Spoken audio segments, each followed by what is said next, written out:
Hi everyone, welcome back to Make Gaming Easy. In this video, I'll show you some easy steps on how to get Subway Infinity Craft in Subway servers. So let's get started. Update your game. First, make sure you've updated Subway server to the latest version. The Infinity Craft event is only available during specific updates or limited time events. Open Play Store on your device.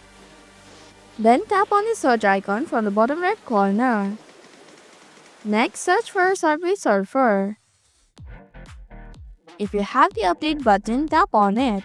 But if you don't have the button, then it means you have the latest version of the game.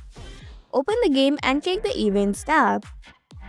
From the home screen, tap on Events from the bottom right corner. This is where limited time rewards like the Infinity Craft can appear. Complete the special event or missions. Look for the Infinity Craft Challenge or Collection event. You may need to collect special tokens or crafts items during runs. Complete daily or event-specific missions. Claim your reward. Once you complete the event goals, the Infinity Craft will automatically unlock and appear in your hoverboard collection. To use it, just go to your hoverboards by tapping on the Me button. Then scroll until you find Infinity Craft and tap Select. And that's how you can get Subway Infinity Craft in Subway servers.